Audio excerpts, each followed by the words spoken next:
Terima kasih karena memilih channel ini. Sebelum kita mulakan video ini, sila pertimbangkan untuk menekan butang like, share, dan subscribe, dan aktifkan butang lonceng Anda agar Anda sentiasa mendapat info-info percuma pada setiap hari dari channel kami. Dan tinggalkan komen Anda karena komen Anda amatlah dihargai. Terima kasih. Malaysia memerlukan undang-undang untuk memastikan elit politik bertanggung jawab atas kekayaan yang tidak dapat dijelaskan, bukan hanya gesaan terpilih untuk individu tertentu membuktikan kesahihan kekayaan mereka, kata bekas ahli parlimen Klang Charles Santiago. Dalam satu kenyataan di platform X, dia menjawab kenyataan Perdana Menteri Anwar Ibrahim baru-baru ini yang menggesa anak-anak bekas Perdana Menteri Dr. Mahathir Mohamad memulangkan kekayaan mereka jika tidak dapat membuktikan sumbernya. Ini tidak sepatutnya mengenai satu keluarga atau akibat daripada perhimpunan turun, katanya. Malaysia memerlukan perintah kekayaan yang tidak dijelaskan untuk memastikan semua elit bertanggung jawab, katanya. Anwar dilaporkan membuat kenyataan itu terhadap anak-anak Mahathir semasa lawatannya ke Jakarta baru-baru ini dalam temu bual dengan media Indonesia, Narasi.tv. Memetik United Kingdom sebagai contoh, Charles menegaskan bahawa agensi penguatkuasa UK memperoleh semula 62.9 juta pound sterling bersamaan dengan RM380 juta dalam setahun melalui perintah kekayaan yang tidak dapat dijelaskan dan tindakan sivil yang berkaitan. Katanya Malaysia boleh melakukan perkara yang sama, iaitu mendapatkan semula kekayaan yang dicuri tanpa mengheret kes selama beberapa dekad di mahkamah. Tegasnya ini bukan sekadar isu undang-undang tetapi soal kepentingan negara. Menurutnya, Malaysia kehilangan RM277 bilion akibat rasuah dalam tempoh 5 tahun sahaja, bersamaan RM55 bilion setahun hilang akibat penipuan, penyalahgunaan perolehan dan aliran haram. Sedangkan katanya wang itu boleh membiayai sekolah, hospital dan bantuan makanan. Dia juga mengkritik dual standard dalam penelitian yang dihadapi oleh rakyat biasa berbanding orang kaya dan berkuasa. Rakyat Malaysia biasa mesti membuktikan pendapatan mereka untuk bantuan, pinjaman dan beasiswa, tetapi mereka yang mempunyai rumah agam dan berjuta-juta jarang menghadapi penelitian yang sama. Ini bukan tentang persaingan tetapi keadilan. Kita memerlukan sistem di mana tiada siapa yang melampaui accountability, tidak kira betapa berkuasanya dia, katanya. Menggesa reformasi sistematik, Charles berkata negara mesti bergerak melangkaui siasatan yang didorong oleh politik. Kekayaan yang tidak dapat dijelaskan tidak seharusnya bergantung kepada siapa yang berkuasa.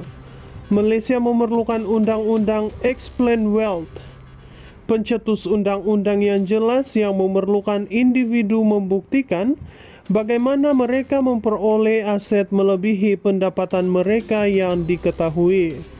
Tanpa itu, keadilan hanyalah politik, tambahnya.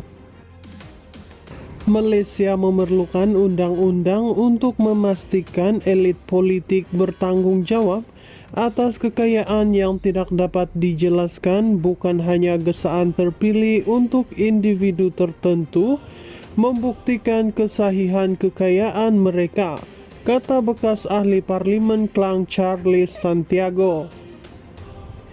Dalam satu kenyataan di platform X, dia menjawab kenyataan Perdana Menteri Anwar Ibrahim baru-baru ini yang menggesa anak-anak bekas Perdana Menteri Dr. Mahathir Mohamad memulangkan kekayaan mereka jika tidak dapat membuktikan sumbernya. Ini tidak sepatutnya mengenai satu keluarga atau akibat daripada perhimpunan turun, katanya. Malaysia memerlukan perintah kekayaan yang tidak dijelaskan untuk memastikan semua elit bertanggung jawab, katanya. Anwar dilaporkan membuat kenyataan itu terhadap anak-anak Mahathir semasa lawatannya ke Jakarta baru-baru ini dalam temu bual dengan media Indonesia, Narasi.tv. Memetik United Kingdom sebagai contoh, Charles menegaskan bahawa agensi penguatkuasa UK memperoleh semula 62.9 juta pound sterling bersamaan dengan RM380 juta dalam setahun melalui perintah kekayaan yang tidak dapat dijelaskan dan tindakan sivil yang berkaitan. Katanya Malaysia boleh melakukan perkara yang sama, iaitu mendapatkan semula kekayaan yang dicuri tanpa mengheret kes selama beberapa dekad di mahkamah. Tegasnya ini bukan sekadar isu undang-undang tetapi soal kepentingan negara. Menurutnya, Malaysia kehilangan RM277 bilion akibat rasuah dalam tempoh 5 tahun sahaja bersamaan RM55 bilion setahun hilang akibat penipuan, penyalahgunaan perolehan dan aliran haram. Sedangkan katanya wang itu boleh membiayai sekolah, hospital dan bantuan makanan. Dia juga mengkritik dui standard dalam penelitian yang dihadapi oleh rakyat biasa berbanding orang kaya dan berkuasa. Rakyat Malaysia biasa mesti membuktikan pendapatan mereka untuk bantuan, pinjaman dan beasiswa, tetapi mereka yang mempunyai rumah agam dan berjuta-juta jarang menghadapi penelitian yang sama. Ini bukan tentang persaingan tetapi keadilan. Kita memerlukan sistem di mana tiada siapa yang melampaui accountability, tidak kira betapa berkuasanya dia, katanya. Menggesa reformasi sistematik, Charles berkata negara mesti bergerak melangkaui siasatan yang didorong oleh politik. Kekayaan yang tidak dapat dijelaskan tidak seharusnya bergantung kepada siapa yang berkuasa. Malaysia memerlukan undang-undang Explain Wealth, pencetus undang-undang yang jelas yang memerlukan individu membuktikan bagaimana mereka memperoleh aset melebihi pendapatan mereka yang diketahui. Tanpa itu, keadilan hanyalah politik, tambahnya.